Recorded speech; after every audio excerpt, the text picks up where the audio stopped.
We'll guide you through how to use guides in Krita to enhance your artwork precision. If you find this helpful, consider subscribing and liking the video.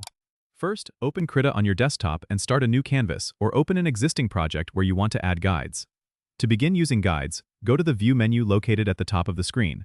Click on Show Rulers if they are not already visible. This will display the rulers along the top and left sides of your canvas, which is essential for placing guides accurately. Next, click on the Add Guide option under the View menu. Here, you'll find options to add a horizontal or vertical guide. Choose the type of guide you need. To position a guide, click on the ruler and drag the guide onto your canvas. You'll notice a line appearing as you drag. Release the mouse button to set the guide in place. If you need to reposition a guide, you can simply click and drag it to a new location. For precise placement, right-click on the guide and select Edit Guide to input exact pixel values. This feature is particularly useful when you need symmetrical layouts or specific alignments.